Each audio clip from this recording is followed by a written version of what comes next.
বিজয় দেবরকোন্ডার একটা টিজার দেখলাম, যেটার নাম হচ্ছে কিংডম। এই কিংডম মুভির টিজার, ঠিক আছে? कुछ भी আমি करूंगा सर। এক্ষুনি দেখলাম টিজারটা, কেমন হয়েছে টিজারটা দেখুন। টিজারটা কিন্তু খুব जरूरत ভালো पड़ी হয়েছে। तो এবারে একটা হিরো, যে হিরোটা পুনর্জন্ম নিয়েছে, যেটা सबको বোঝা যাচ্ছে আর जलाकर কি, रख বলছে दूंगा। যে পুনর্জন্ম নিয়েছে একটা হিরো, একটা মহানায়ক, এরকম একটা বিষয়। পুলিশ এই মুভিতে বিজয় দেবরকোন্ডার রোলটা হচ্ছে পুলিশের রোল। এবারে কেমন দেখুন এই টিজারটা, কিন্তু এমন একটা টিজার দেখলাম যে একটা হিরো, যে একটা সময়ে দেখা যেত যে পুনর্জন্ম নিয়েছে, তার আগের জন্মটা দেখা গিয়েছে সে বিশাল ভিলেন, বিশাল একটা বিষয় দিয়ে, তারপরে তারপরে জন্মটা সে পুলিশ হয়েছে। এরপরে শেষকালে একটা ডায়লগ দেখলাম যে জ্বালাকে রাখ দুঙ্গা স্যার, জরুরত পড়ে তো জ্বালাকে রাখ দুঙ্গা।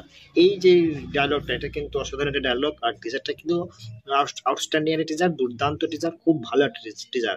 এবারে অনেকটা কেজিএফ লেভেলের একরকম, সেই ব্ল্যাক এন্ড হোয়াইট, মানে এটা আর কি কালারটা। এবারে দেখুন কেজিএফ যে সাকসেস পেয়েছে, তারপরের এই যে সাকসেস গুলো বিশাল একটা বিষয়, বুঝতে পারছেন তো?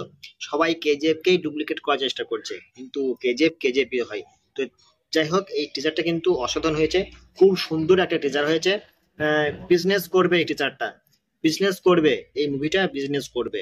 এবারে মে মাসের 30 তারিখে সিনেমা হলে আসবে এই মুভিটা কিংডম। দেখা যাক কি হয়। তো টিজারটা আমার খুব সুন্দর লেগেছে। তো চলুন আজকের মতো ভিডিও এখানে শেষ করছি, তো বাই।